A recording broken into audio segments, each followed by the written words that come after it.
pour mieux en rire, il y a 7 comédiens. Ça se passe dans une résidence de personnes âgées. Ces 7 comédiens-là vont nous parler d'une partie de leur vécu. Peut-être qu'on va en rire, peut-être qu'on va dire « Oh mon Dieu, ça n'a pas de bon sens », mais ça nous fait réagir, c'est sûr. C'est bon, les aventures. Bonjour, ça va bien? Oui, merci, ça va. Salut tout le monde! Mon Dieu, on n'est pas beaucoup pour l'atelier. Ben, on va devoir faire avec le monde qu'on est, comprends-tu? Ah ben tiens, en voilà une autre. Bonjour tout le monde, je me présente, Carole, votre animatrice. Je suis très heureuse de vous rencontrer. Est-ce que vous êtes curieux de savoir en quoi ça consiste un atelier de croissance? Oui. Bon, ben, ensemble, on va découvrir des situations ou des événements qui auraient pu apporter des changements dans notre vie. Croissance doit être vue dans le sens positif. Ça veut dire grandir, évoluer, parce que vous savez là, qu'on peut évoluer à tout âge. Hein?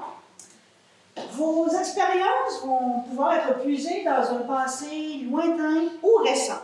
On parle de choses là, relatives à notre groupe d'âge. Finances, insécurité, santé, conditions de vie, etc. Je veux que vous vous sentiez très à l'aise. On n'est pas ici pour juger les autres, mais plutôt pour profiter de la présence de l'autre. Bon, bien, avant de commencer, je vais prendre les présences à partir de la liste que m'a remise le centre. Donc, c'est chez Bertrand. Présent. Oui. Simone. Ici. Claire. Présente. Pauline. C'est moi. OK. Corinne. Bingo! Fernand. Amen. On est là, puis je sens qu'on va avoir un bon groupe. Hein? Est-ce que c'est correct pour tout le monde si on se tutoie pendant l'atelier? Oui? C'est bon. Bon. Qui veut se lancer? Moi? Oui. Vous savez peut-être pas, mais moi, je suis venue au monde la même journée que Brigitte Bardot. J'aime bien ça, chanter des chansons de Céline Dion. J'ai cherché ton âme dans le fouillard des femmes, tout est près des sorts. C'est bien intéressant, là, mais si tu pouvais emmener vos fêtes, s'il vous plaît. Je suis bonne aussi dans les histoires, vous savez pas ça, hein? Ben, c'est 2 femmes qui s'en vont en confesse. Il y en a une qui sort, puis l'autre, elle demande, elle dit, puis, qu'est-ce qu'il t'a donné comme pénitence? Ben, elle dit, pour avoir volé, il m'a dit de me tremper les mains dans le bénitier. L'autre répond, ben, elle dit, ben, moi, il va même me dire de m'asseoir dedans. Il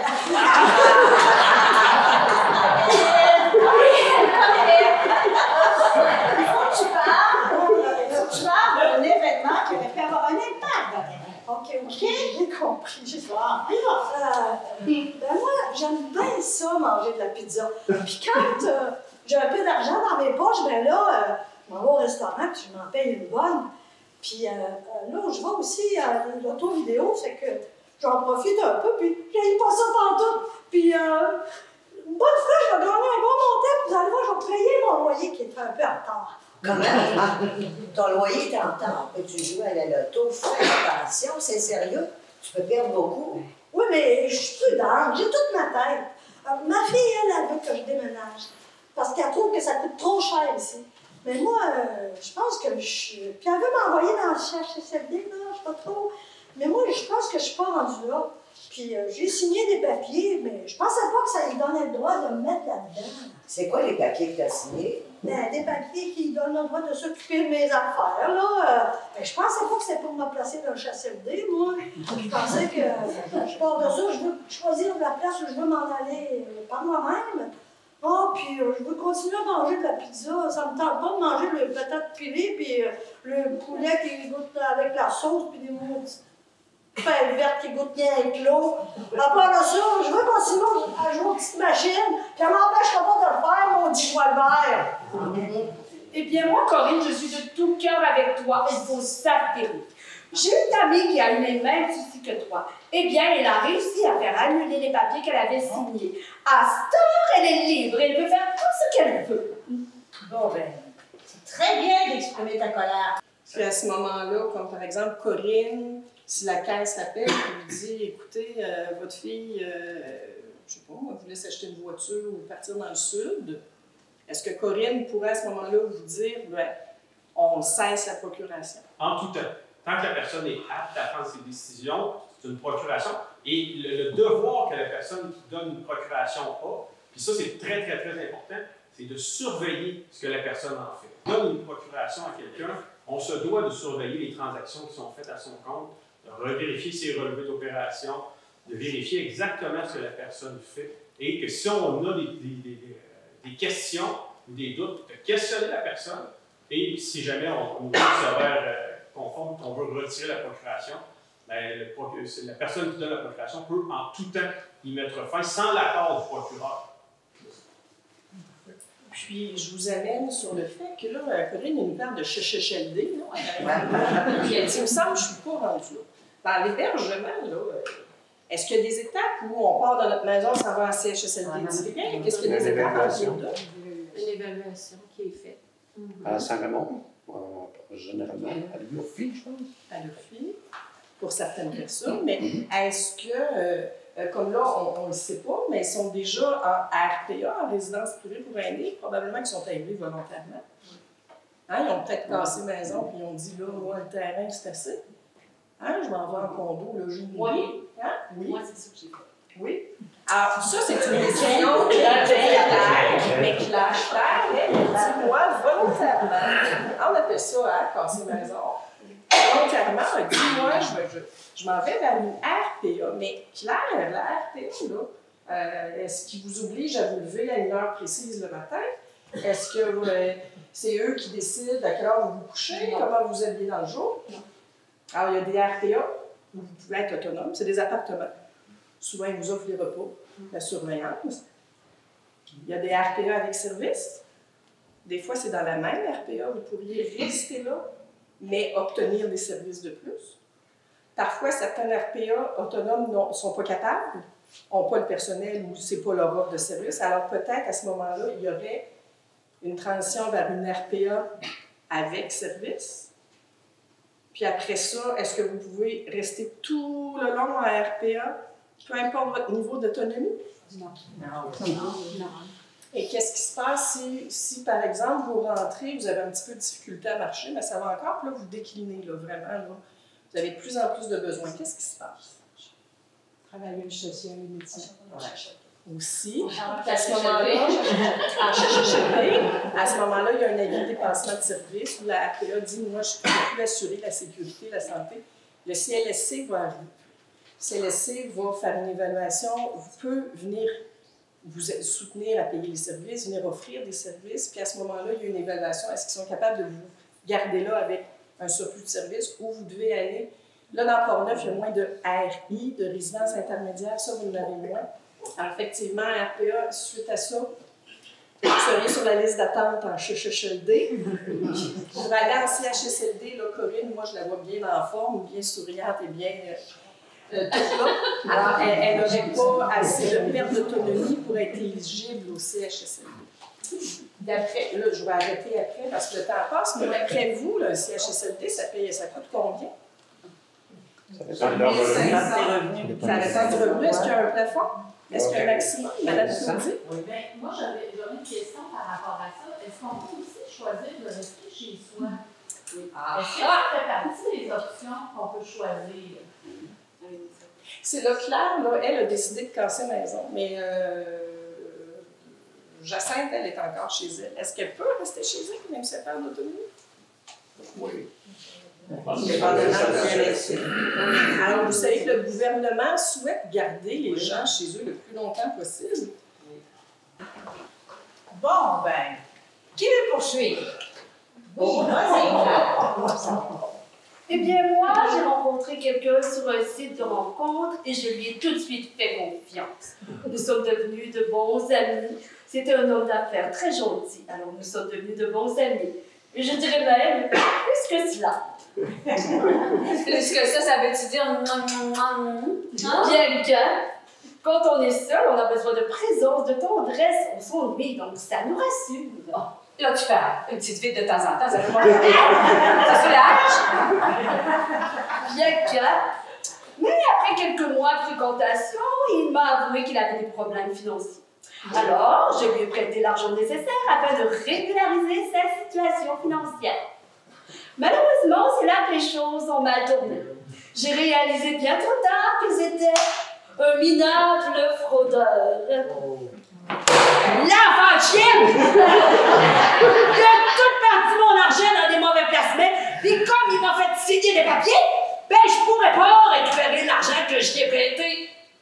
L'écœurant! Il est allé à Floride! Il a tout dépensé! Ah oui, mais c'est peut-être des faux papiers. En tout cas, j'espère que tu as porté plainte. Il y a des recours en justice dans des cas comme ça. Comprends-tu? Oui, mais je ne pense pas que je vais pouvoir récupérer mon argent là. Je suis mieux de pas le croiser sur mon chemin. Je vais le castrer, Simonette de Saint-Cyboire de matin!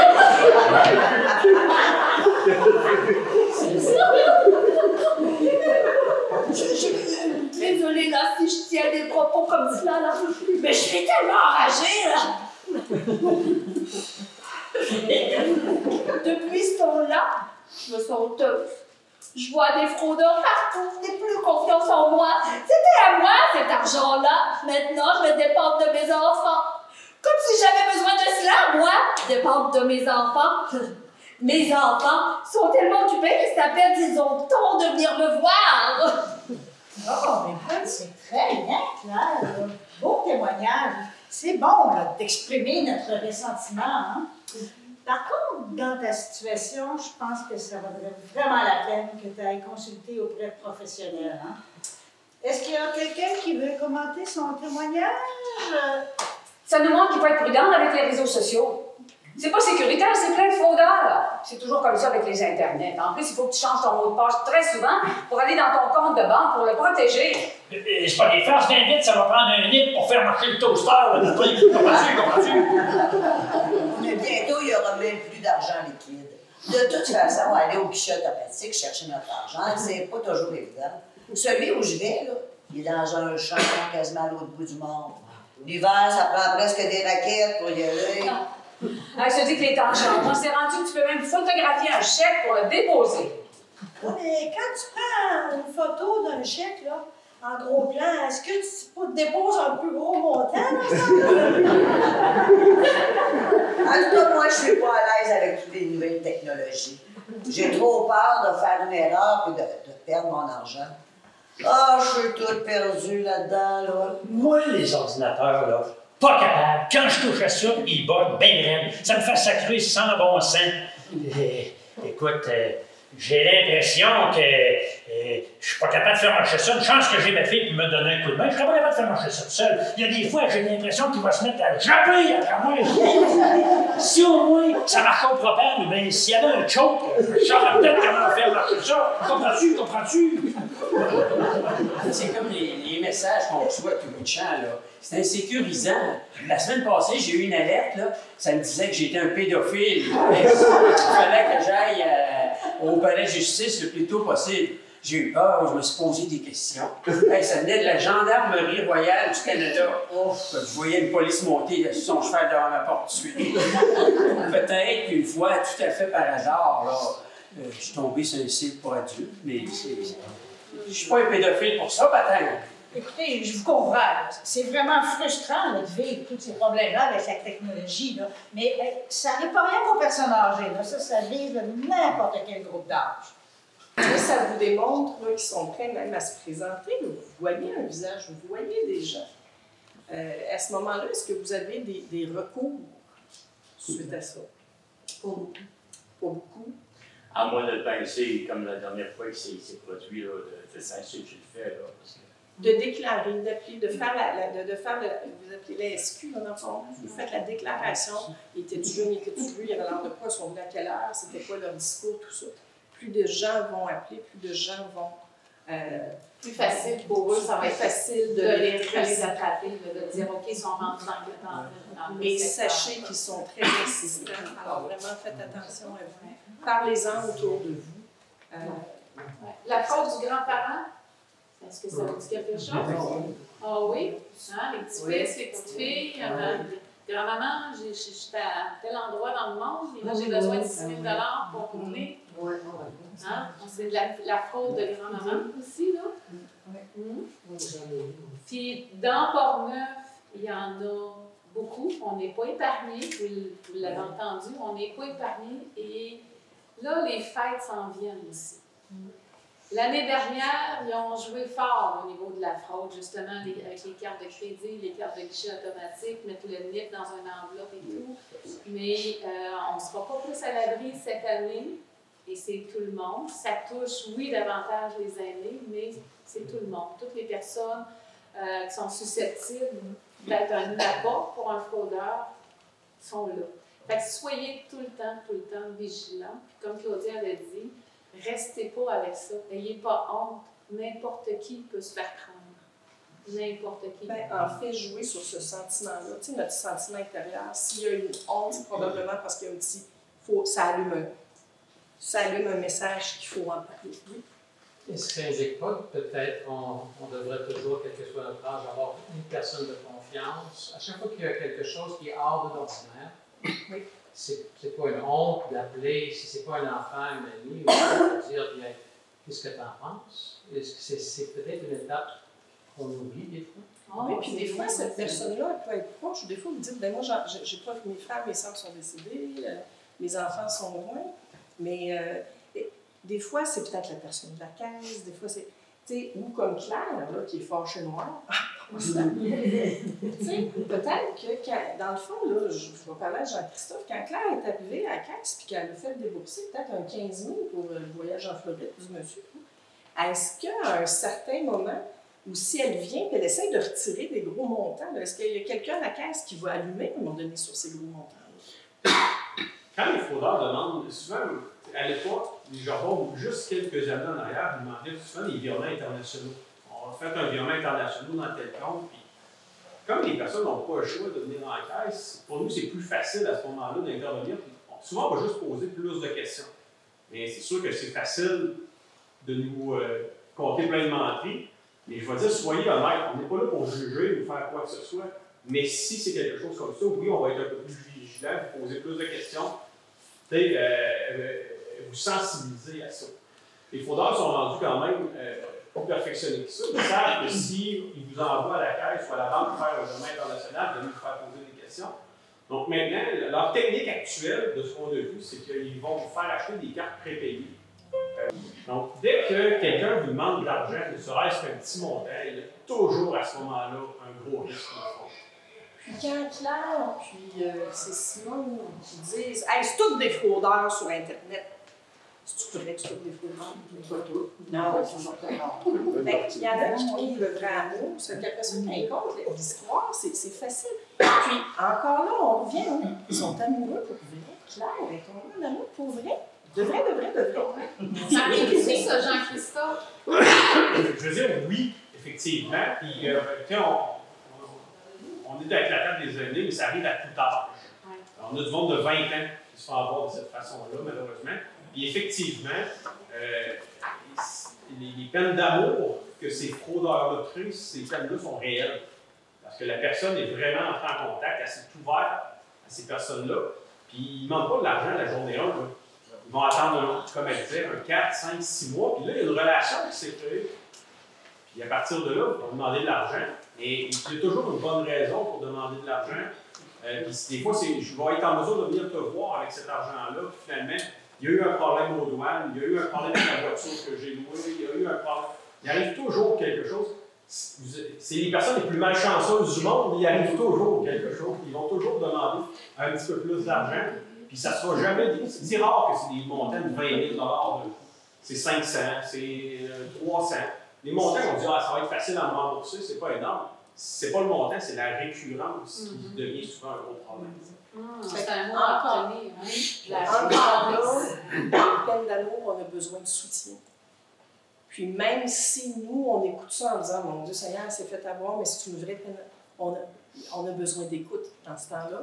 Puis cet argent-là, est-ce qu'il est récupérable? Comme malheureusement, l'argent est souvent transféré et déjà parti, c'est malheureusement rarement récupérable.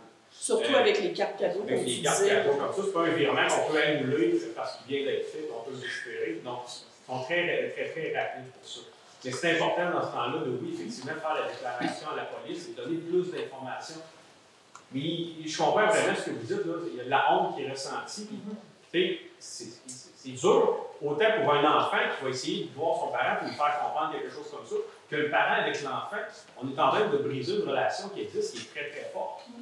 Donc, c'est très, très, très difficile à y mettre fin. Et une fois qu'on y met fin, en plus de vivre la honte, la personne a de la peine, puis elle ne veut pas en parler à personne, puis je comprends très bien ça, mais il faut quand même trouver un cercle de confiance. Puis c'est de là qu'un travailleur social, un travailleur de milieu, l'institution financière, la police, les enfants, des fois on ne veut pas mêler notre famille à ça, il y a un réseau autour qui est là quand même pour aider. Monsieur nommait tout à l'heure, tu sais, d'essayer d'avoir au moins une personne autour de nous, puis quand quelqu'un nous approche, d'être à l'écoute. Tant votre message aujourd'hui, c'est aussi d'être à l'écoute de ceux qui vivent cette peine-là. Alors, c'est beau. Quelqu'un veut continuer? Oui, Bertrand. Moi, après ma séparation, il y a 4 ans, j'ai rencontré une femme avec qui je m'entends très bien. On a chacun 2 enfants. Tout le monde s'intègre numéro 1. Mais il n'y a pas longtemps, on m'a diagnostiqué un cancer de la prostate. Là, j'ai commencé à avoir peur. Là, j'ai réalisé tout d'un coup comment ma situation pourrait devenir assez compliquée si ma situation se détériorait. Donc là, je me suis dit, écoute, Bert, écoute, qu'est-ce qui va arriver si tu as des mauvaises nouvelles? C'est que je me sens responsable vis-à-vis de mes enfants.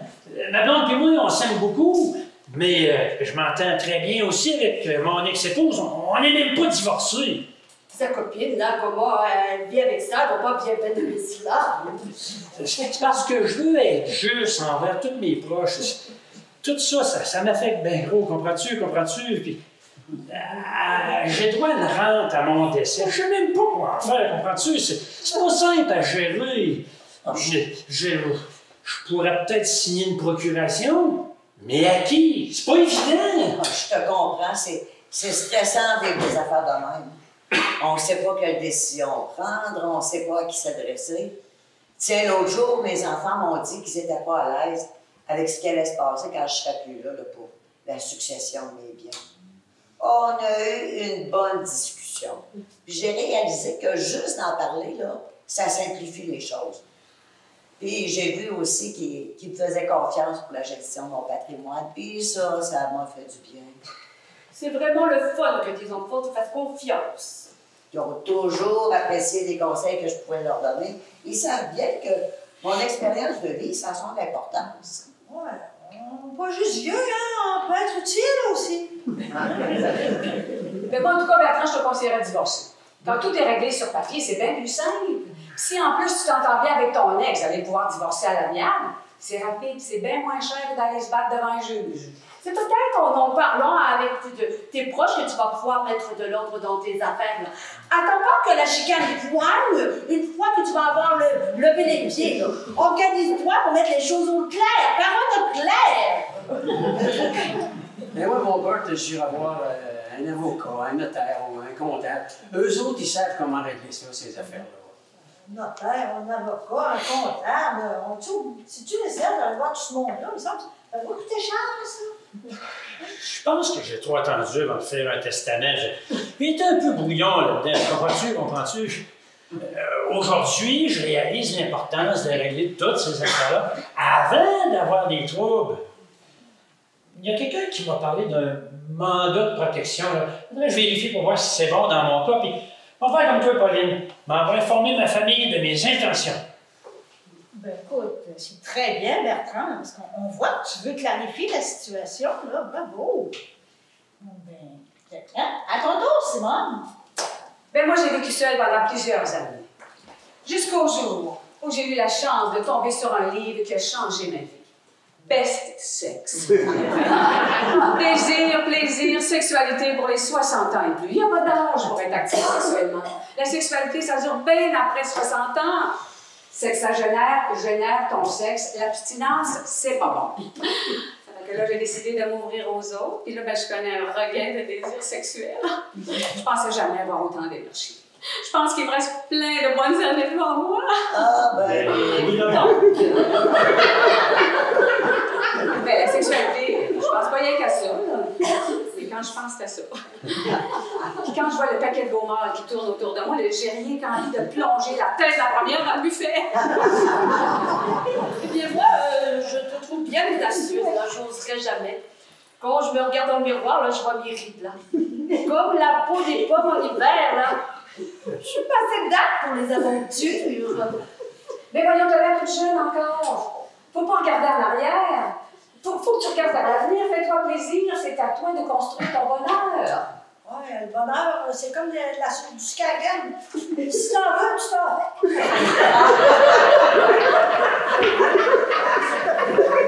C'est sûr, mais il faut prendre le vieillissement en main. Il faut composer aussi avec nos petits bobos. Là. Mais quand tu cultives la forme pour bien vieillir, tu as le choix de vivre beaucoup plus libre. Savez-vous ce que la plus vieille Française qui est morte à au-dessus de 116 ans a répondu à quelqu'un qui lui disait qu'elle n'avait pas beaucoup de rides? Non. Elle dit, j'en ai rien qu'une, puis je suis assis dessus.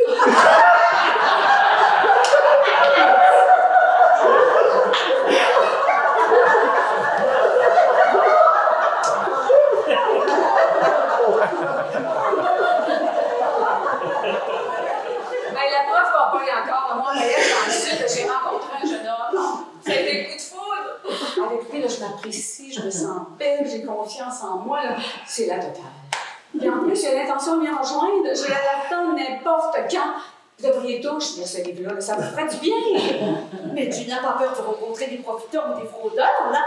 Il paraît qu'il y en a pas mal de troubles en essayant de faire entrer des étrangers dans notre pays.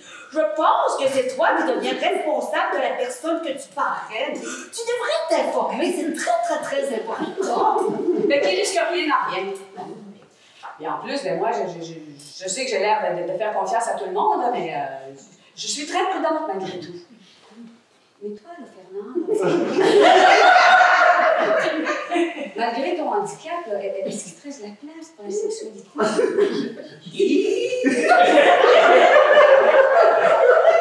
Ben, je donne plutôt dans le caresse, puis dans la tendresse, ça fait pas des enfants forts. Au contraire, tu l'as l'affaire, la caresse à notre âge, c'est essentiel. Il faut prendre son temps. Slow sex is the best, c'est le secret. La sexualité, là, ça commence à l'adolescence, puis ça finit à notre mort. Vous devriez tous lire ce livre-là. Lire ce livre-là. Merci bien, j'ai bien d'autres choses à fouetter. Comprends-tu? Bertrand, tu sais que le cancer que tu as, c'en est un qui évolue très lentement. Puis c'est bon pour la prostate d'être active sexuellement. Moi, je suis sûre qu'il te reste plein de nuits torrides à venir. Ah ouais? Écoute, mon Bert, il va falloir que tu te mettes là-dessus au plus secret si c'est vrai ce que dit Simone. Mais toi, Pauline, là, ça ne tenterait pas de plonger dans le buffet? Pour moi, j'en pense sur le cœur, mon dernier plat de la pâte. Mais Simone, on peut dire que tu sais communiquer ton énergie à un groupe, toi? Ben, merci beaucoup là, d'avoir partagé ces tranches de vie avec nous.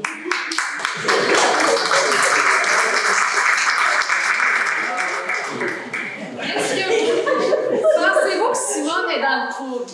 Non. Non? Elle est dans le bonheur? Oui.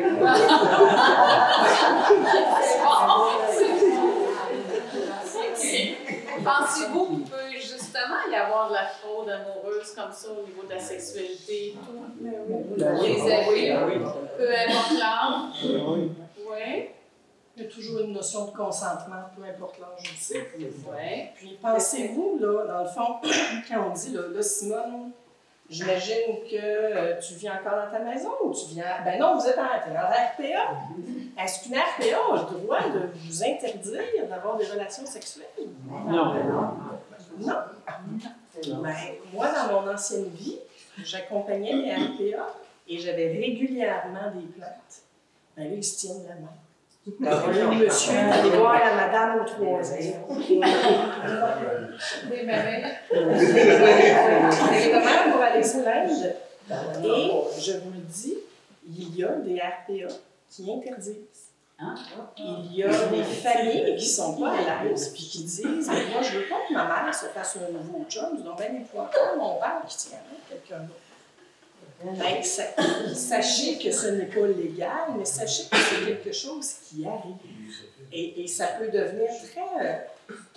par exemple, la famille qui interdit à ses parents, ou c'est encore pire quand c'est les RPA, mais ça peut arriver, soyez comme avisés, ou si c'est vos parents, ou si c'est vous-même, qu'ils ne peuvent pas vous interdire d'avoir de la visite, ils ne peuvent pas vous interdire de... Puis même en CHSLD, des fois, ils prévoient aussi là, de fermer la porte, par exemple, quand le conjoint vient. Vous avez tout le droit de votre intimité, jusque, comme Simone dit, jusqu'à la fin de votre vie. Et HLM aussi. Les HLM interdits aussi. Ben, ils ne sont pas supposés. Non, c'est ça. Là, ça dépend si c'est du tapage nocturne que personne dort dans le bloc. Ça, c'est d'autres choses. C'est d'autres choses. Puis, si on revient, là, à Bert, là, qui n'est pas divorcé, qu'est-ce qui arrive, là? Ouais, c'est sa femme qui hérite. C'est celle-là. Parce qu'il n'est pas sa première femme. Parce qu'il est séparé, mais il est toujours marié. Vous avez raison, c'est sa femme qui hérite. À ce moment-là, sa conjointe, de fait, même si ça fait 20 ans qu'ils sont ensemble, il n'aurait pas, s'il n'y a pas de testament, il n'hériterait pas directement. Quelle sorte de papier que vous suggérez à Bertrand de faire pour régler la situation? Un testament. Un testament. Ouais. Puis pour divorcer, avez-vous besoin est-ce que les deux conjoints doivent être d'accord pour demander le divorce? Ou une personne peut demander le divorce? Ben, j'aurais répondu la même chose, puis on me dit que non. Vous pouvez initier vous-même le divorce. Vous pouvez dire, moi, je souhaite divorcer. Mais par la suite, est-ce que là, c'est pas Simone? Corinne disait, ça coûte donc, mais là, tu vas aller voir un avocat, tu vas aller voir un avocat, ça coûte donc bien cher dans un cas de divorce. Est-ce qu'il y a moyen de divorcer sans avocat notable? Oui. Non. Si les deux sont d'accord. Oui. Vous avez le droit gratuitement à une séance de médiation. Oui. Vous avez le droit à des séances gratuites de médiation. Dans un cas où Convert avec Fabien, avec son ex-femme, probablement. Ben, c'est sûr que quand il y a une nouvelle personne. Bien là, je vais entendre des procédures de divorce. Et qu'elle n'est pas d'accord, mais il entame des procédures. On appelle ça un divorce contentieux. Il faut amorcer un divorce contentieux. C'est vraiment le terme. Donc, Bertrand peut faire ses étapes, les premières étapes, et comme Claudia a dit par la suite, c'est les deux personnes du couple sont réunies en médiation. Et là, le divorce peut avoir lieu. Des fois, on entend ça, un divorce contentieux, mais c'est parce que c'est une personne qui entame les procédures et non le couple est nécessaire. Puis, dans le fond, on disait, comme là, Bert n'a pas fait son testament, donc je ne sais pas, Bert, il faisait quoi, là? Mais, hein? Pas de testament. À qui on peut s'adresser? Oui, mais pour lui divorcer, s'il fait son testament, puis il amorce le divorce après, si son testament, c'est selon ses volontés, il ne laisse rien à la personne. À qui pourrait-il s'adresser pour faire un testament? C'est un avocat. Un notaire ou un avocat? Avocat, est-ce que vous pouvez faire un testament par écrit? Oui. Est-ce que dans son cours, c'est fait mieux sur le séminaire. Alors, il y a plusieurs types de testaments. Holographe. Ça, c'est le testament que vous écrivez, un peu tout ça chez vous, tout ça, qu'on pourrait retrouver dans le tiroir de la commode secret dans le fond. Il y a celui avec, parce qu'il y a le holographe qui fait, ça, lui, il est contestable, par contre, il n'y a pas de témoin. Il faut faire un testament aussi, y a-t-il un terme exact? Il y a le testament devant notaire, il y a le testament devant deux témoins et un testament écrit à la main. C'est ça. C'est que le testament écrit à la main, qui n'avait pas nécessairement comme là, si Bert, ce soir, là, il s'en va dans son salon, il écrit un testament, il pourrait être plus facilement contestable. Versus la semaine prochaine, il arrive, il va chercher son frère, son voisin, ils disent, écoutez, Là, on signe devant témoin. Déjà, celui-là est un peu moins contestable. Surtout s'il y a beaucoup d'argent en jeu. Surtout s'il y a beaucoup d'argent en jeu. Et puis, à ce moment-là, finaliser, d'ici 3 semaines, mettons, qu'il finaliserait ça devant le notaire. Là, à ce moment-là, le testament est inscrit aussi à la Chambre des notaires. Alors, comme ça, il est retrouvable. Si vous cachez ça là, dans le coma, dans l'arrière, ça se peut qu'on ne le trouve pas. Alors que celui chez le notaire, il est inscrit. Alors, même si vous ne savez pas, il est où dans la maison, vous faites une demande de recherche de testament, il est plus facilement trouvable. Moi, j'ai une question. Si quelqu'un a le droit comme ça, peux-tu l'emmener chez le notaire, à moins de recourir le faire... C'est une excellente question. Est-ce que ça épargne des frais? Je n'ai pas la réponse. Est-ce que je n'ai pas exactement la réponse, mais conscient que le testament notarié comporte beaucoup plus de clauses que le testament local. Selon moi, vous allez être déjà préparé aux questions que le notaire va poser, ce qui est déjà une très très bonne chose. Et je ne pense pas que ça va vous faire sauver des frais sur le testament notarié va coûter de l'argent au moment où on le fait. Le testament local va coûter de l'argent en homologation de mandat une fois le décès. Donc, on va quand même payer le testament local devant le mois parce qu'il faut faire homologuer ce testament-là, qui coûte quand même des frais. J'ai une autre question pour vous.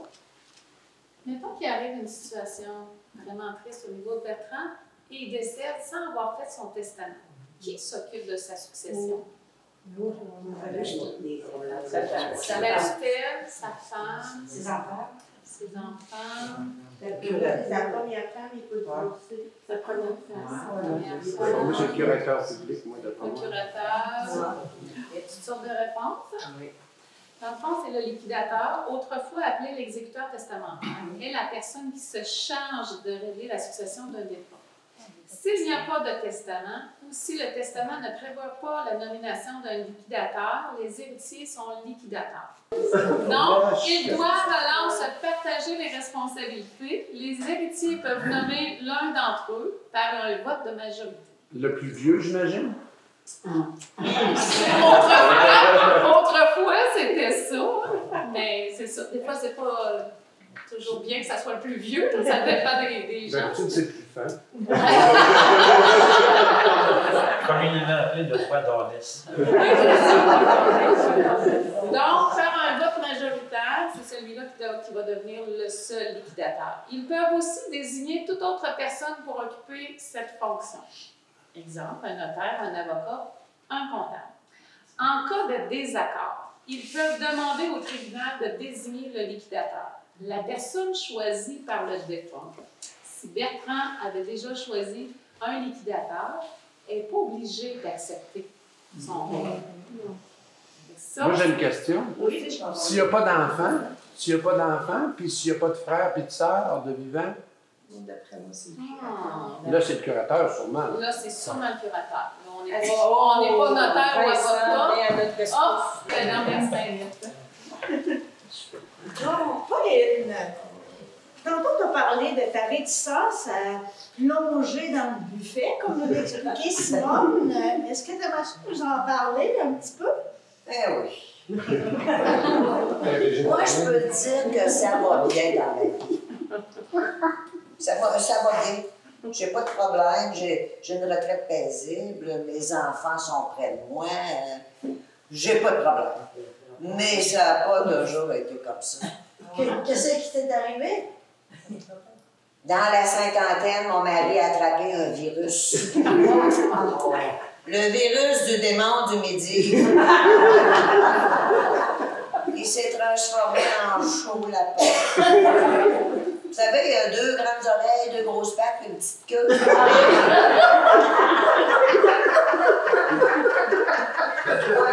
Claire, tu as eu un fraudeur, ben moi j'ai eu un sauteur. Il s'est mis à sauter et à courir après toutes les femmes. Au travail, en vacances, à l'épicerie, partout. Il y avait le piton de la libido collé. Je l'ai laissé aller un petit bout de temps jusqu'à ce que j'en ai assez. Eh bien, comment tu restes là? Je l'ai mis à la porte. Je l'ai mis à la porte et je lui ai dit qu'il devrait se lancer dans l'élevage des lapins et la vie. Il n'a rien compris, l'épée. Il m'a dit que lui, les cunilingus, il n'avait rien contre ça. Maudit les bidineux à la mort. Faut dire qu'il n'a jamais eu la langue dans sa poche. J'aimerais ton courage, moi. En tout cas, je m'en fais pas pour lui. Si c'est comme tu dis, Simone, que la sexualité, ça s'entretient jusqu'à la mort, ben, il devrait finir ses jours heureux. Mais il va peut-être avoir la langue à terre.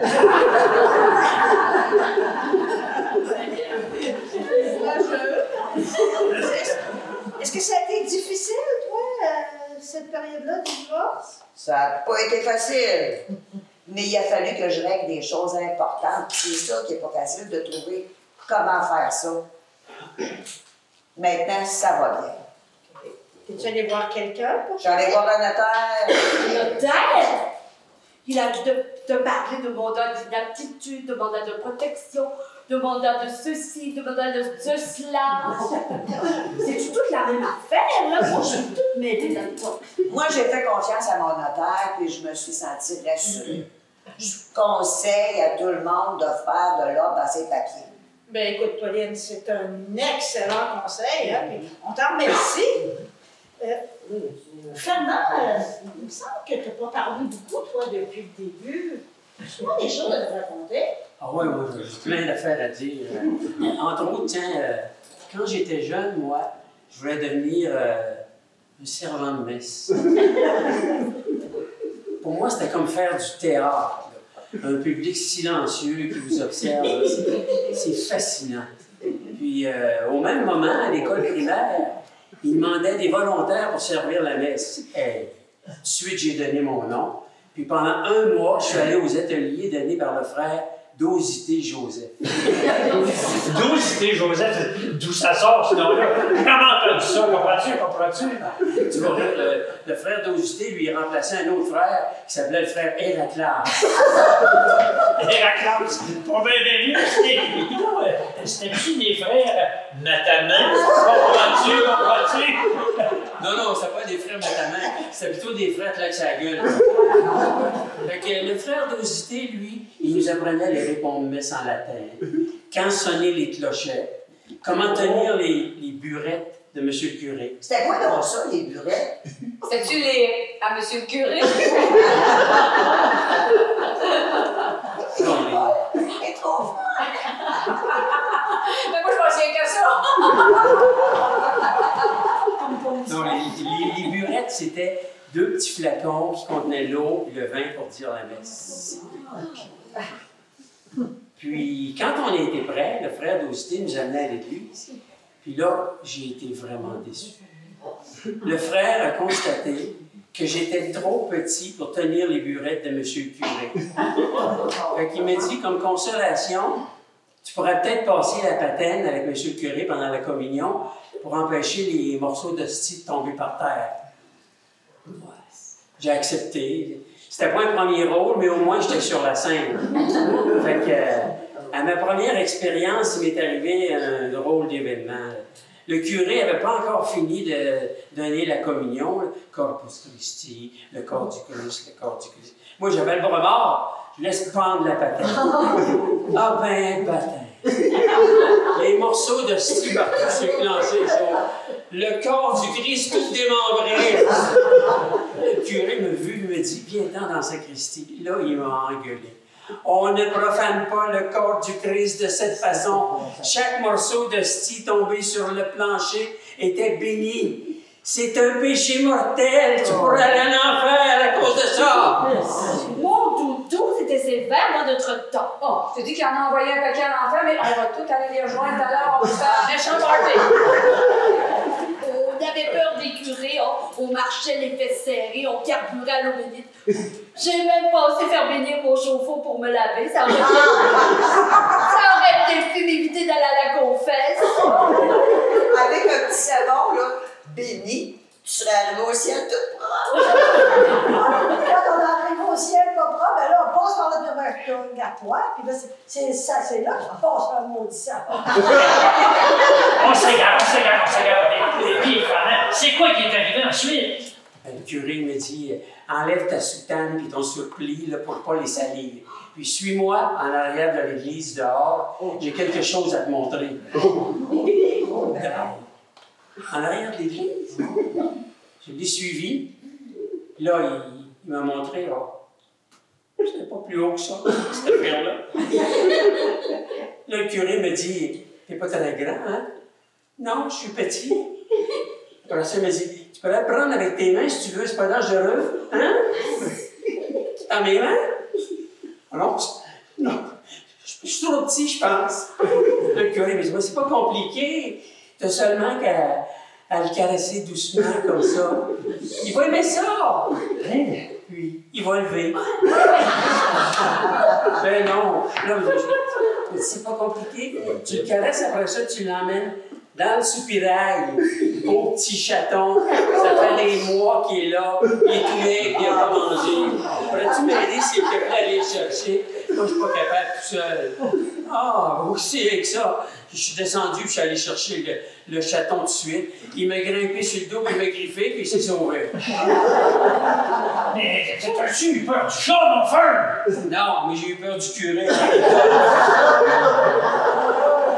Après ça, j'ai eu comme un choc post-traumatique. J'ai développé une peur panique des curés, des hosties, puis de tout ce qui était béni.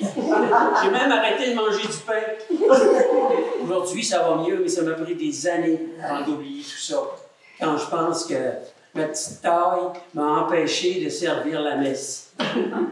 J'aurais pu devenir un prêtre, moi. Il me semble que j'aurais fait un bon petit prêtre, là.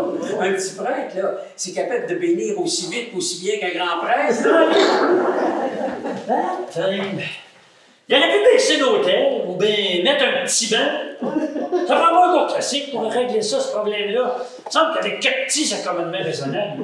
Il pourrait régler le problème du manque de prêtres dans l'Église catholique. Comprends-tu?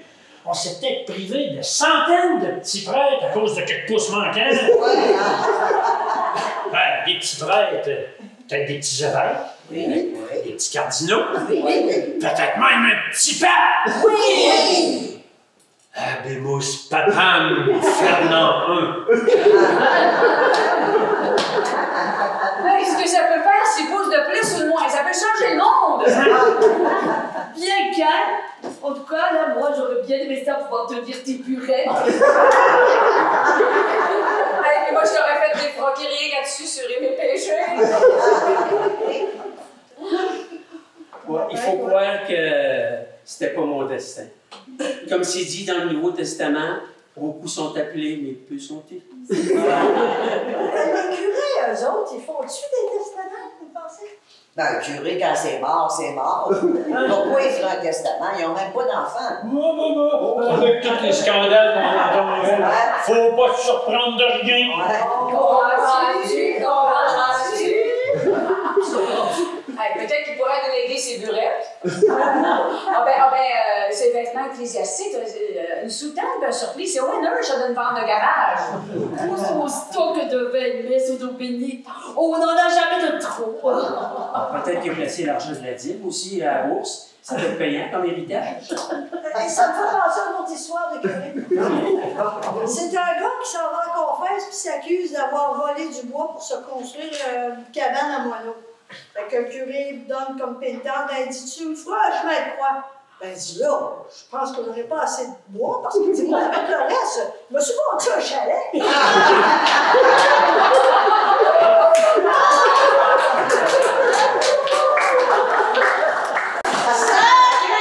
Je pense que la prochaine fois, là, on pourrait penser faire une thérapie dans le rire. Ah oui? Non, mais sérieusement, là, vos derniers commentaires vous font réaliser l'importance de faire un testament. Hein. Mieux vaut ne rien laisser au hasard si on veut éviter des situations litigieuses. Bon, ben, en terminant, je tiens à vous remercier de votre belle ouverture à la discussion, là, et surtout de votre sens de l'humour. Vous avez été très généreux. Franchement, là, un beau groupe aujourd'hui.